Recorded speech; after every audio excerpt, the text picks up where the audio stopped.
Hello to all of you from the daily map report prepared by the Pioneer team. In a moment, we will analyze the developments on the last day of the Russia-Ukraine war with a map.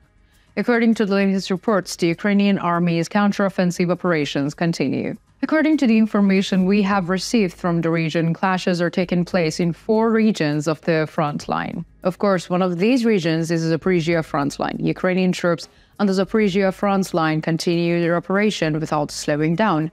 At many points, Ukrainian troops are conducting operations with the support of artillery units to capture Russian positions. According to the latest reports, in addition to the pressure of the Ukrainian army in the direction of Novoprokopivka in the recent days, the pressure in the Nesterianka region continues. So, what is the latest situation in the war of the century? Let's take a look at the developments together. As the Pioneer, we continue to bring you the Russian-Ukraine war and conflicts around the world. Don't forget to subscribe to our channel and turn on notifications so as not to miss our daily map reports and reports on the agenda. You can also support me and my team, which is making an intense effort to follow the both Russia-Ukraine war in the field and the Israeli-Palestinian field by using the Super Thanks button. Let's start if you're ready, the Pioneer reports. As is a tradition, we start our report by analyzing the latest developments on the Zaporizhia front line. First, let's see the Zaporizhia front line in the wide view on the map. Then let's take a closer look at the Zaporizhia region. When we look at the latest reports from the region, we see that the Ukrainian troops continue their attacks intensively in this region. Ukrainian troops are targeting the positions where the Russian army is stationed at many points with artillery shells. Artillery shots are trying to pave the way for infantry troops. According to the latest reports, the Ukrainian army is carrying out attacks on the northern outskirts of the Novoprokopivka region. Here you can clearly see the areas where Ukrainian troops have made progress so far. The area is quite important. The Ukrainian army has also made a large-scale advance in the region. We can say that the line in this region is expanding more and more in favor of Ukraine.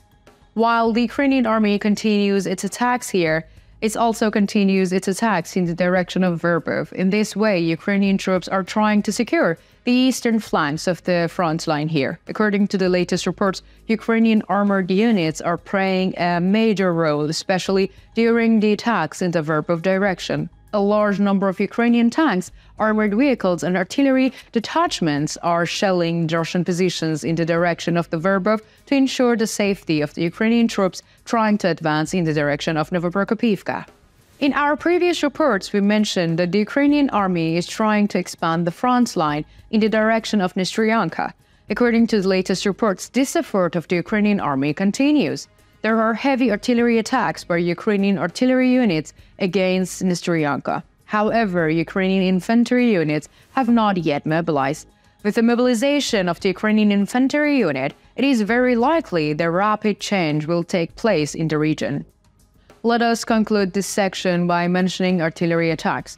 According to the latest reports, Russian artillery units targeted Ukrainian positions in Malaya Tokmakcha. Ukrainian artillery, on the other hand, targeted Russian positions in Nesterianka, Kopani, Ishenko, Ocheryatovto, and Novoprokopivka, Novofedorovka, and Romanovsky. Let us continue by analyzing the latest developments in the Boholdar sector of the Zaporizhia front line. As you know, the Ukrainian army made a breakthrough here quite quickly, capturing Stromayorsk and Yorkhain. Since then, there have been no significant changes in the region. Although the Russian army persistently attacked to take these 2 regions, most of these attacks ended in failure. In the Boholdar sector of the Zaporizhia front line, the Ukrainian army has largely retained the positions it gained during the counterattacks. According to the latest reports, there is an attack attempt by the Russian army in the Yorkhain area. However, according to our information from the region, this attempt was successfully repelled by the Ukrainian defense forces. Ukrainian artillery units responded violently to the attacks of the Russian army. The region has been quiet in recent days. The most important event from the last week in the Boholdar sector of the Zaporizhia front line was a successful offensive of the Russian troops in the direction of Yorkhain. Indeed, there is no information other than this attack in all reports. In fact, as you know, in every report we try to mention the attacks of artillery units. However, there is no information about the artillery attacks from the region. Therefore, our information about the region and what we can convey to you is so limited. Now let's continue with the developments on the Donetsk front line, which has been very active in recent days. There is a problem here. As I mentioned in our previous reports, a very difficult process has started for the Ukrainian army on the Donetsk front line. The most important reason for this was the attacks launched by the Russian infantry units and supported by the Russian Air Force. According to the latest report, Russian infantry units supported by the Russian Air Force are trying to advance at many points, especially after Avdiivka. Ukrainian positions in the region are facing a very heavy fire. As I have already mentioned, the most elite units of the Ukrainian army are largely located on the Zaporizhia front line. Therefore, Ukrainian positions at other points are weak compared to the Zaporizhia front line. It makes this easier for the Russian army. In addition to Avdiivka, the Russian army continues its fierce attacks in the direction of Novoprokopivka and Marinka. It seems that the Russian army has made a very comprehensive preparations and plan for the Donetsk front line. Such a massive attack is quite difficult for the Ukrainian army. However, these attacks are not attacks that cannot be repelled. The Ukrainian army only needs time and more support.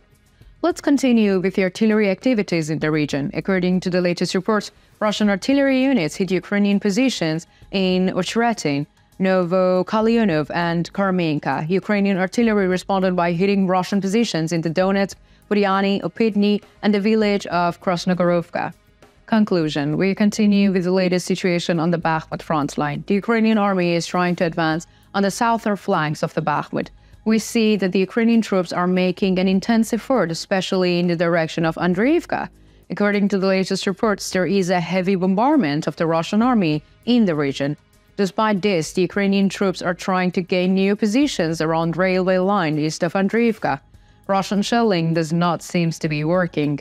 Russian troops are trying to advance in the direction of Klishchivka. The Russian army will continue the attacks here for some time. However, I think it is unlikely that the Russian army will make progress in the Klishchivka region. You will remember the issue of the dominant hills in the region. These hills are still dominated by the Ukrainian army. Therefore, the tactical advantage favors the Ukrainian army. Under these circumstances, it would be a great optimism to think that the Russian army will advance to Klishchivka. What do you think? Do you think the Ukrainian army will continue to advance on the Zaporizhia front line? What should the Ukrainian army do on the Donetsk front line? What are your opinion about the course of the war? Let me know in the comments. I read and I care about all your comments.